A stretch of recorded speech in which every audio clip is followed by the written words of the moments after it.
All right, so it sucks that Jourdan Lewis is going to miss the rest of the season after having foot surgery. It will be a season ending procedure for the nickel cornerback. But what sucks even more, I think, is Cowboys Nation's response because we've seen a lot of people on Twitter, on social media, disrespecting Jourdan Lewis, suggesting that this will be an upgrade for the Cowboys at cornerback. I think that's kind of disrespectful. We'll talk about that and much more on tonight's episode of Primetime. We'll talk a little bit about the trade deadline as well, because we are officially on the final week in which you can put together some trades.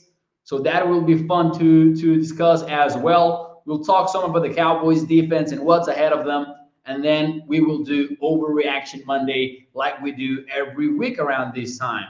Welcome everybody into the show. Do me a favor and hit the thumbs up.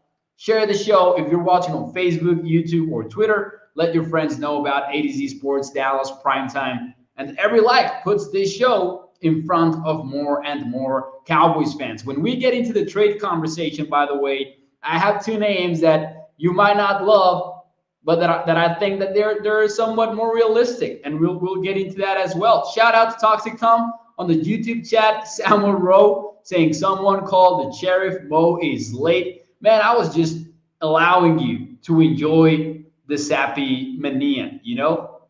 Somebody saying that do we have some mic issues? Yeah, I think we do. My bad. Let me fix that real quick. Looked in. Is that okay now? Can you hear me better now? All right, there you go. I'm sorry about that. Shout out to Bruce for the YouTube chat. That's how I knew about the microphone. So I really appreciate that one. There you go. Anyways, now that more of us are here, let's get ready to start this show officially. Without any further ado, here we go. 1, 2, and 3.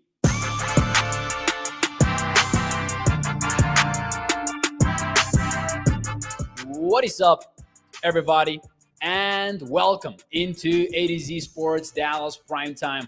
I am your host, Mauricio Rodriguez, streaming with you live every Sunday through Thursday night at 8 p.m. Central here on Dallas On Demand Sports Talk Network, with a lot more content coming your way. Make sure that you check out atozsports.com/Dallas. And as always, remember that Primetime is brought to you by our friends over at freemanmazda.net.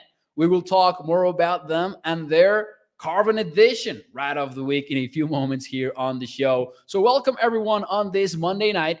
For those of you who are not tuning into Monday Night Football, Bailey Zappi is just,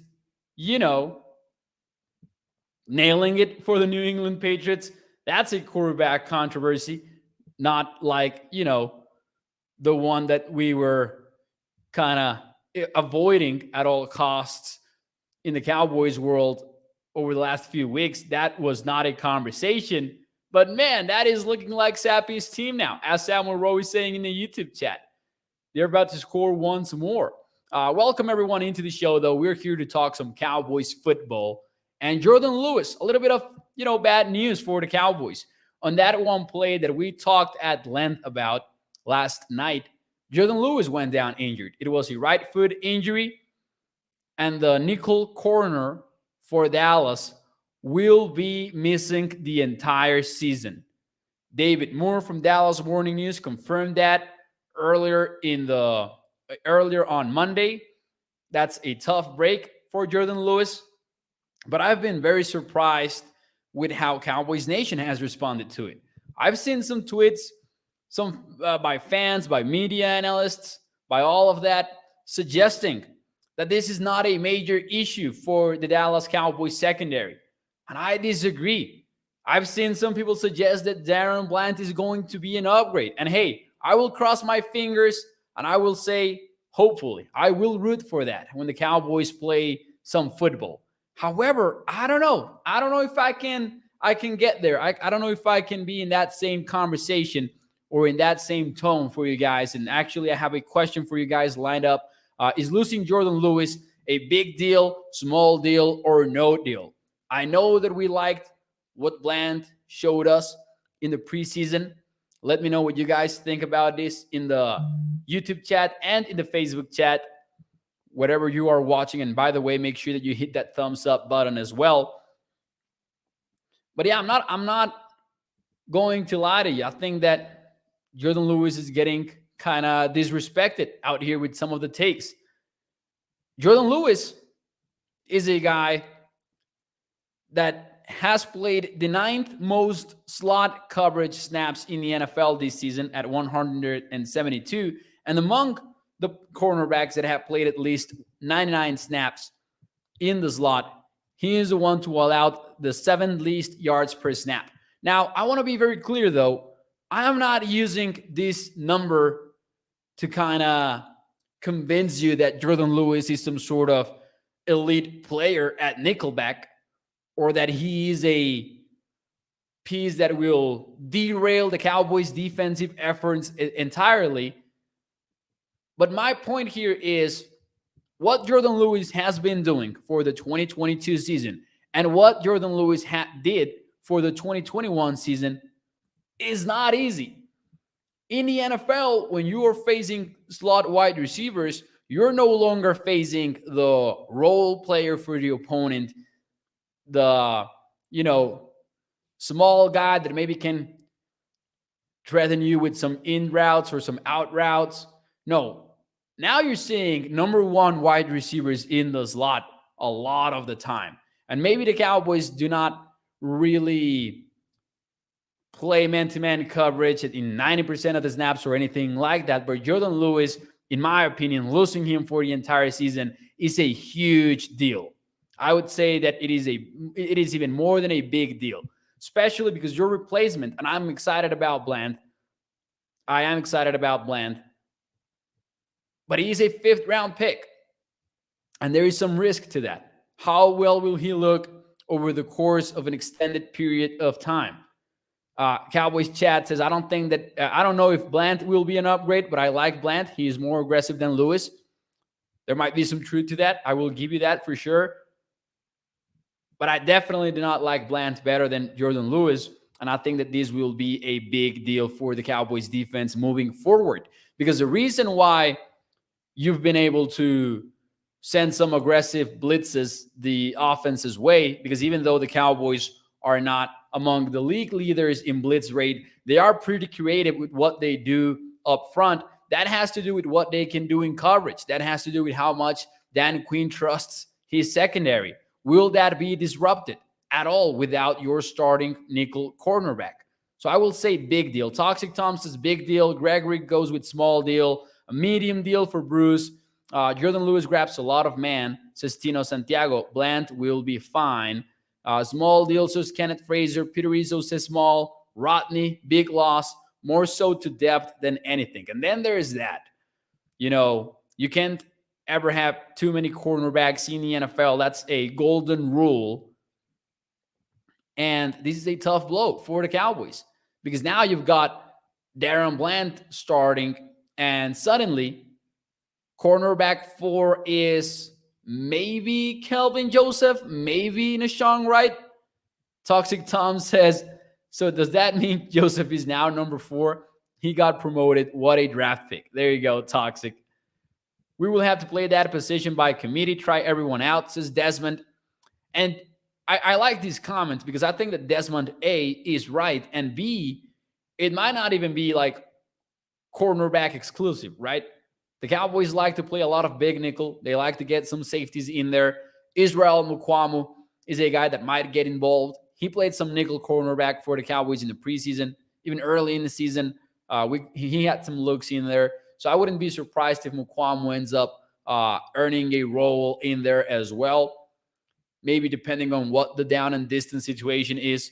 So we'll see what happens there. But I think that this is a big deal that we need to talk about more, or that Cowboys Nation should be more concerned about than it is right now. Because I was very surprised at some of the tweets out there suggesting that this wasn't an issue and that the Cowboys were going to even see an upgrade at nickel cornerback. As I said, I'm hoping for that to be the case because you want the Cowboys to continue winning. I'm guessing that even Jourdan Lewis wants Darren Bland to prove to be an upgrade for the secondary. But honestly, I think it will be a situation that raises a lot of problems for the Cowboys moving forward.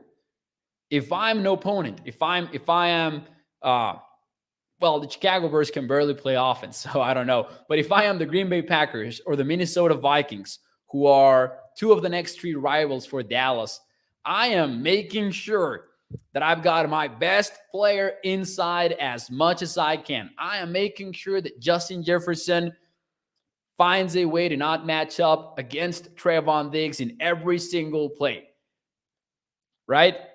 I think that's common sense for the opponents. How will Darren Bland adjust to that? Or how will Dan Quinn adjust to that? Will we see Trevon Diggs shadowing receivers more often? Will this result in a bigger plate for Trevon Diggs to handle? That could be the case as well. How much does this keep the Cowboys from playing man-to-man coverage in certain situations in which they like to do so? 7-Eleven says, sure, it is an issue. A rookie cornerback will struggle some. And I think that we're living in an NFL in which when you're playing in the slot, that might even be more the case than outside, honestly. And that might sound like an exaggeration. But as I said, some of these top dogs at wide receiver are getting a lot of play inside. So we'll see how the Cowboys adjust to that. And that leads us into the trade market conversation here real quick, because we've talked about this for a while, but now it is close. Now it is time. I feel like if we don't have a conversation about the trade deadline now, we never will. So I wanted to talk about that as well. And maybe tomorrow we can circle back into the Lions' victory after reviewing the tape. But what position should the Cowboys seek ahead of the deadline?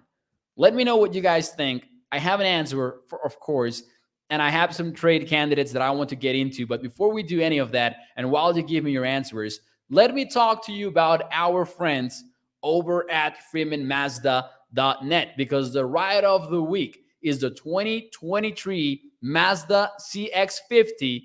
Wait for it, the Carbon Edition. That is right. And please, more than listen to the read, check out the vehicle. It's right here. It is beautiful. The Carbon Edition is beautiful. I sincerely like it a lot. It starts at $41,730. All-wheel drive. It's got a sunroof, Wi-Fi hotspot, adaptive cruise control, the game changer, hands-free lift gate, and a miles per gallon capacity of 23 when you are in the city. That goes up all the way up to 29 when you are in the highway. So make sure you check out the 2023 Mazda CX-50 Carbon Edition over at freemanmazda.net. When you're in the website, you can check out the pictures of it. You can check out financing options while being on the website. You don't have to talk to anybody or anything like that. So make sure that you check that out, because when you choose Freeman Mazda, you're choosing a lifelong partnership with your car dealer. There you go.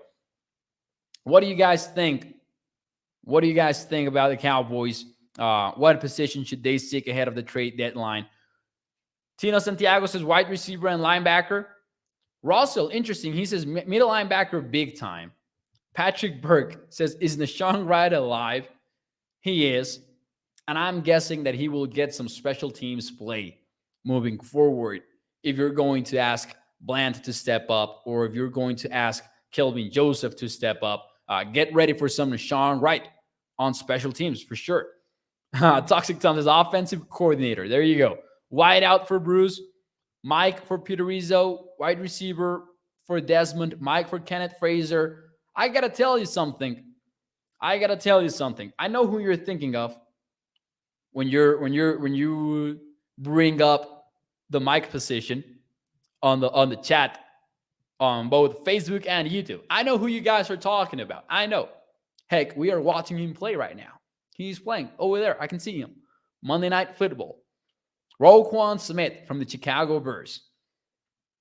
I think that I will not go too deep into this one, because, man, if they prove me wrong, I will be so excited. But I don't think that Roquan Smith is on the table right now. Like, the way that the Cowboys do things has taught us that, right? Dallas is not going to be that aggressive. They're not going to aggressively target a big-time name like Roquan Smith that would likely cost them a 2023 day 2 draft pick plus something more maybe, when they feel pretty good about Leighton Vander Esch and when they feel pretty good about Anthony Barr as well. I don't see that happening at all.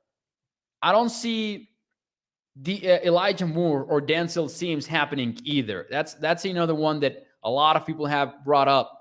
Some of the Jets wide receivers. Today, the Jets traded for James Robinson. I think that we didn't expect New York to be 5-2 after 7 weeks. They have the same record as the Dallas Cowboys. And right now, the Jets seem to be buyers. That's maybe a surprise, but that seems to be the case. You know, Breece Hall went down injured for the Jets, the running back. He tore his ACL, so that was a tough deal for the Jets running back. And they went ahead and they got James Robinson from the Jaguars, while Travis Etienne continues to rise over there in Jacksonville. So I think that the Jets might be buyers. I think that maybe NFL media and Cowboys media included got that one wrong.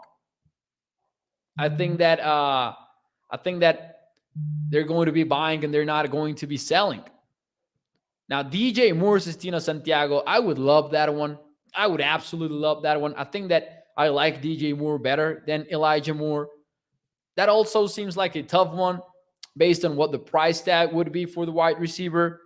But I've got a couple of players that I would look for if I were the Dallas Cowboys that I think you can get for a very cheap price. Now, warning, I don't see these guys as being an upgrade necessarily for the starting lineup. I think these would be more of depth kind of moves. Number one would be from the Seattle Seahawks, and over at theathletic.com, a beat reporter for the Seattle Seahawks actually suggested that Sidney Jones could be on the move, that he was a prime trade candidate for the Seattle Seahawks.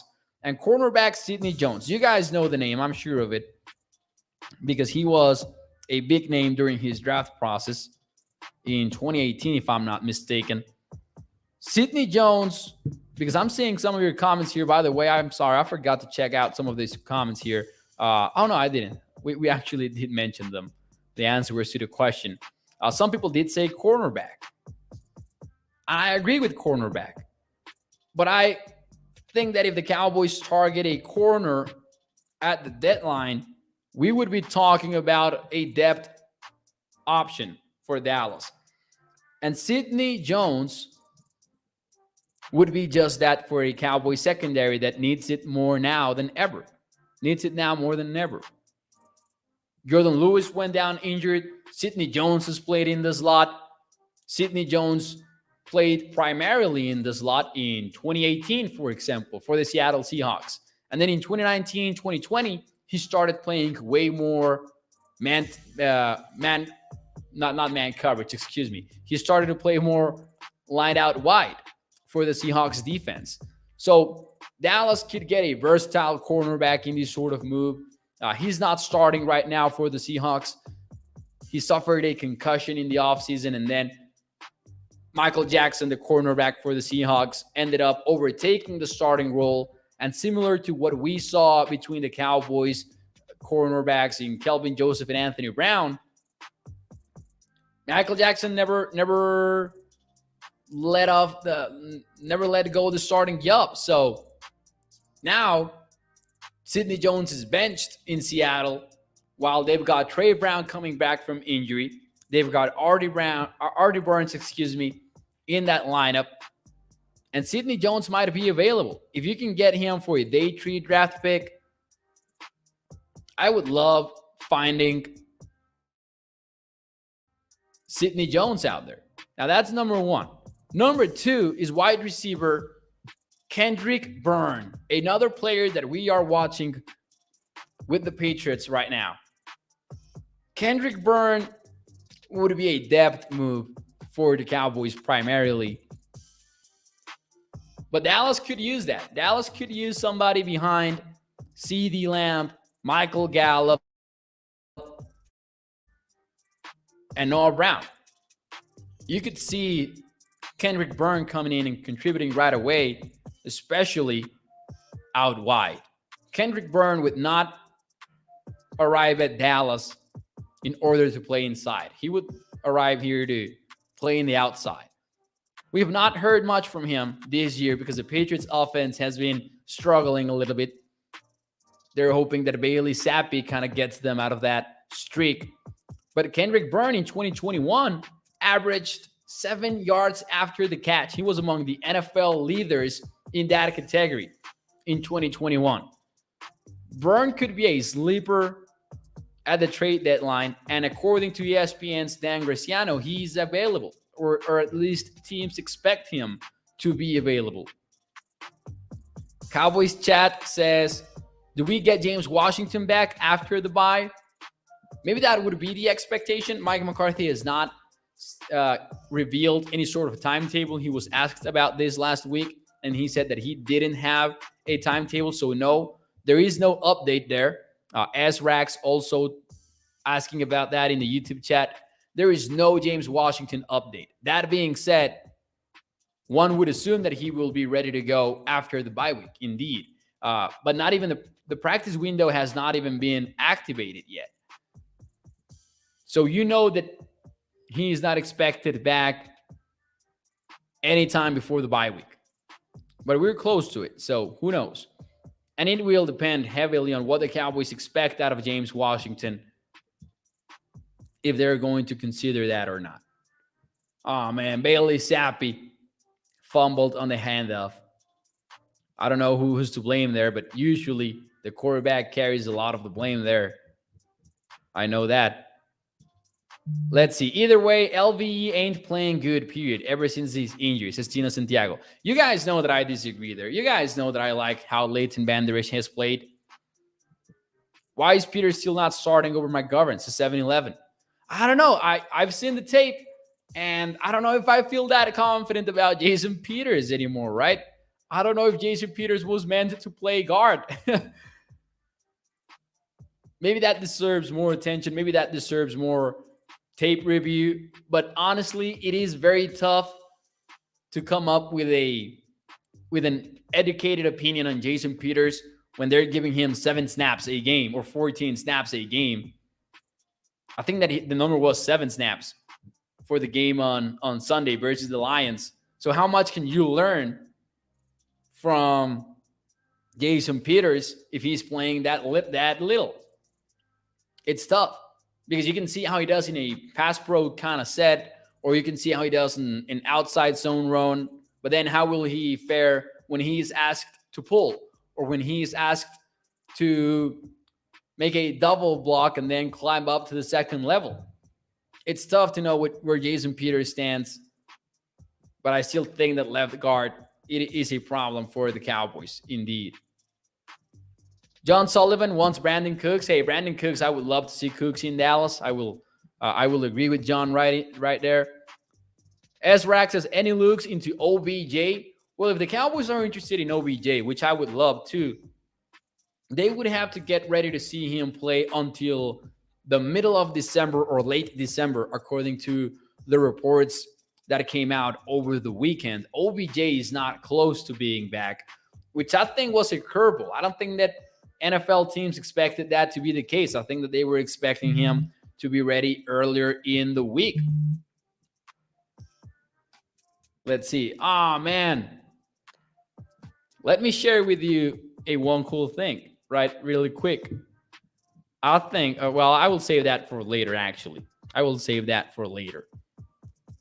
I just saw a text pop in, and that will be the cool thing tomorrow, maybe, I think. Spoiler alert. He's always hurt, says AJ Jones. Might be talking about LVE, maybe. 60 Midnight says, it's all bull. LVE is a solid linebacker. Tina says, this guy would disagree with you, bro. Hey, that's fine. That's fine.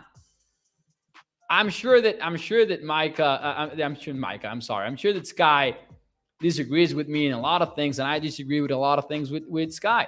We both respect each other, of course. We're ADC Sports bros. I think that's more than fine. I do think that LB has played well. And I will stand by it for sure. That's my point. They need to let him play to seize the 7-11. I don't know what that comment was about. Oh, maybe with Peters, though. Maybe with Peters. Toxic Tom says, hey, Mo, knock, knock. Who's there, Toxic Tom? Who's there? Let me know. Let me know in the chat. Anyways, moving on a little bit here. The Cowboys defense is near the top once more, ladies and gentlemen. They're back. And they've never left this season. They've been up there in the pressure rate.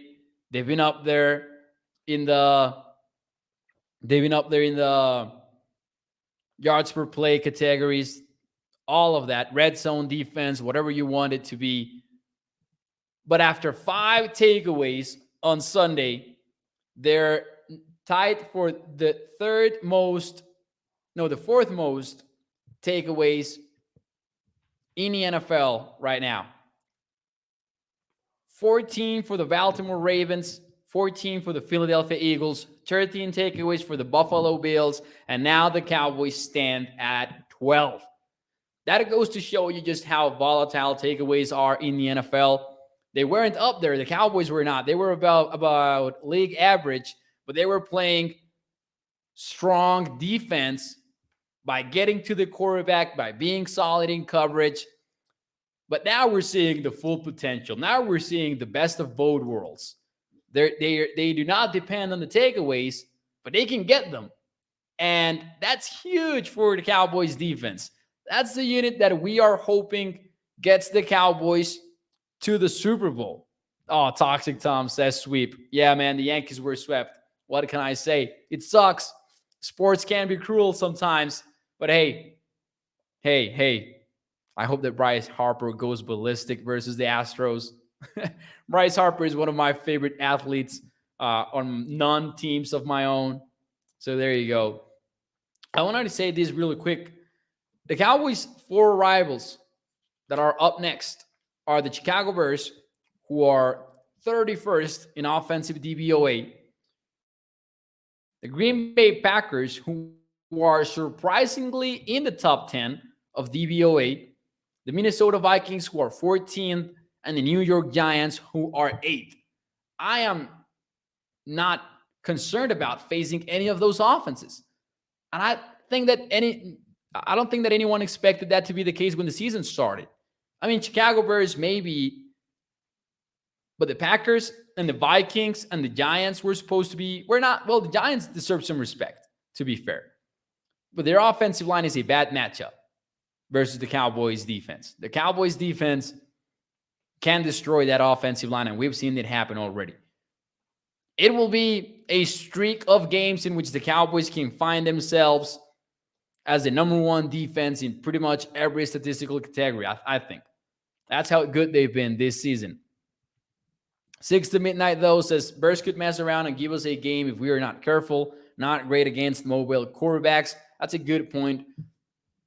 This is a Super Bowl defense, says Dario. There's no other way to describe it, the unit. There's no other way to describe this unit than a Super Bowl defense. Hotspot Casino says losing Jourdan Lewis will not hurt us because Bland will do very well. For those of you who are just tuning in, I had some thoughts on that to open up the show. I disagree. I think that it will be a big blow to the defense, in case you want to check that out. But anyways, before we get out of here, ladies and gentlemen, it is time for our weekly segment, Overreaction Monday.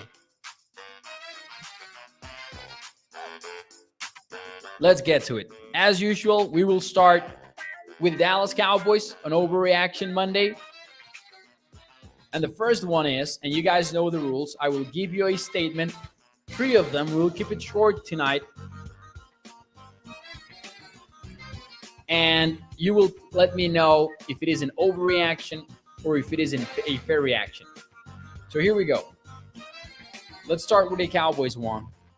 Sam Williams, who in 14 defensive snaps led the team in sacks, led the team in tackles for loss, had 1 forced fumble and recovered the same fumble.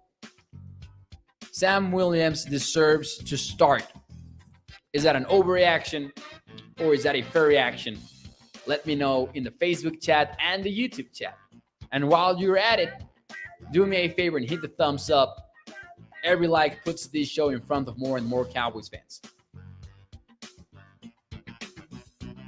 Does Sam Williams deserve to start?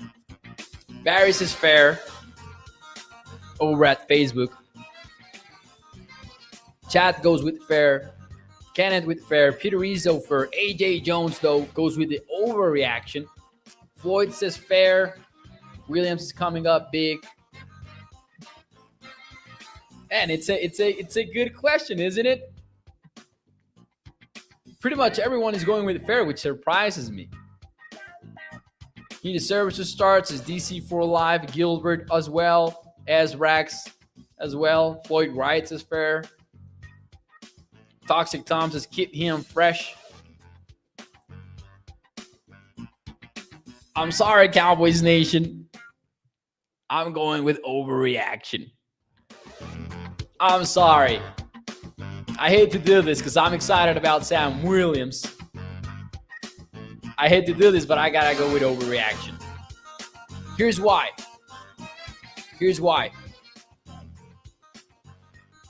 Dorrance Armstrong is still there. D-Law is still there. And I am ready to stop calling Micah Parsons a linebacker. I am ready to stop calling him that. He's a defensive end that drops into coverage. Period. I thought that this was the game in which they were going to give him a chance to play linebacker. But yet again, 7 weeks into the season, and he has played very, very little linebacker. As an off-ball linebacker is what I mean. That guy is a defensive end, outside linebacker, whatever you want to call him. But Micah Parsons should be counted as an edge rusher. So you've got D-Law, Parsons, Armstrong, even Fowler is getting involved. I do think that it's time for Sam Williams to see more snaps, though. He's at 21% for the season so far. I would guess that it continues to rise, though. To put it into perspective, Armstrong sits at 51%, for example. So I will go with overreaction. Barry says, you're tripping, Primo. The real Darrell says, good call. Cannot get hyped after one game. Parsons is a football player, says the real Darrell. Yeah. However, man, and I know he's a chess piece, and I know that he could play linebacker if asked to do so. My point here, though, is that this is not like 2021. It's become very different. Here are some numbers. Let me try to open up these numbers real quick, because I've been surprised at that. I thought that they were going to move him around more than they have so far. Micah has played 94 snaps in the box as a box linebacker. He has played 301 snaps as a defensive lineman. Let's compare that to 2021 so you can see what I mean. In 2021, he had 498 snaps in the box and only 374 at the defensive line. The guy switched positions. Keep in mind that those numbers, he had way more as a box linebacker than as an edge rusher. And a lot of the snaps that he had as an edge rusher came primarily when a defensive end was injured, like DeMarcus Lawrence. Because when the defensive end room was healthy, you saw Micah way more in the box, not the other way around. Did you see him run down the tight end? Says Desmond. That was impressive. I cannot get enough of that play. The Lions run a tunnel screen to the left. They try to get the best out of Micah's aggression. Micah is about 5 yards in the backfield, 5 yards deep into the backfield, and he manages to make the tackle at the 1. And as I've said, Dan Campbell should not have challenged that because the commentators, at least in Mexico's broadcast, were calling for Dan Campbell to challenge that, but that was clearly not a touchdown. And when you freeze the frame, you can see that. Toxic says, Micah can't speak Russian in Spanish. Dude is just a marvel. Man, I think that I've never seen anything like Micah Parsons in the NFL in my life. But anyways, moving on to the next Overreaction Monday, and this is where we open it up to the rest of the NFL. The Giants are NFC contenders. Overreaction or fair reaction? Let me know what you guys think. The Giants have beaten the Packers, the Ravens, and the Jaguars in consecutive weeks. Their lone loss came against the Dallas Cowboys. They have one loss in 2022. Will that die off? Is that an overreaction? Is that a fair reaction? The best teams in the NFC are all from the NFC East. What's going on? Overreaction says Barry. Fair reaction says Floyd. Tommy with the overreaction. Peter Rizzo goes with fair. This is more of a 50-50 answer right now. Over. The real Earl goes with over. AJ with over. John says for now. This is more of a 50-50 one. I will go with overreaction. I'm sorry. I will admit that I picked the Packers to beat the Giants and I was wrong. I picked the Ravens to beat the Giants and I was wrong. I picked the Jaguars to beat the Giants and I was wrong. I just think that it's not sustainable. I just think that they've played a lot of close games. They've overcome a lot of deficits, like 2 possession deficits is what I mean. And I think that at some point it will come back and bite them. I think that they don't have this super efficient team like it would look like, when not playing close attention. That being said, the way that the NFL is being played right now, in which you see defenses dictating the terms of the game and you see underneath passing game and running attacks getting the best in the NFL right now, I can see how the Giants might be built to win in 2022. Because if they find themselves consistently in close games, they will keep winning those because they've got a very strong running game with Saquon Barkley, and they've got a very aggressive defense that can make the most out of 3rd and long situations and 2nd and long situations. So I will give them some respect, but I will say overreaction for now. Didn't Washington beat Green Bay, says DC for life? That's a good point. They did. Who's bad boy, though? Stubby. I will allow it. But let me know who is bad boy, please. Now I'm curious, though. Stubby 1085 says, I can't look at this kid. He's that hideous. I added that part. He looks like bad boy. I'm sorry. I am scared to enter this into my Google search bar, but I will out of curiosity. Oh, my God. There you go, man. I don't know if you guys have ever seen this. Let me interrupt this broadcast to share my screen. I don't know if I am supposed to know who Bad Boy is. I'm sorry. Can you guys see this? There you go, man. That's me. I gotta give it to Stubby, though. I thought that was pretty funny. I think that was pretty funny. Stubby says, sorry for being a jerk. I didn't think that you would read it. There you go. Man, I think that when people are jerks in the chat, you kind of never expect people to read it. But honestly, I think that I've been doing this long enough to just not mind. So shout out to Stubby for being, for being fair play about this whole thing. Shout out to him. One more overreaction question before we get out of here. Ladies and gentlemen, Monday Night Football edition. Mac Jones will remain benched. Is that an overreaction? Or is that a fair reaction? Barry says, Stubby, that was before most time. Stubby will fit right in here, says Toxic Tom. Stubby needs to look at himself, says Peter Rizzo. There you go. Welcome into the community for sure. Mac Jones will remain benched. Is that an overreaction or is that a fair reaction? I don't know, man. I struggled with this one. Over says Toxic Tom. Fair AF, says Bruce. Fair for AJ. Over for Gregory. The real Darrell goes with over. Fair for Floyd. Sappy is playing lights out. I'm not going to lie. I will say that it's a fair reaction.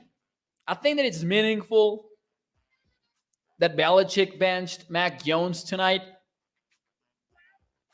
I was very surprised when I fired up the old 22 from last week for the Patriots, expecting to see Bailey Zappi throw a lot of easy, high percentage throws, maybe watch him roll to his right every chance that he got and just take the check down.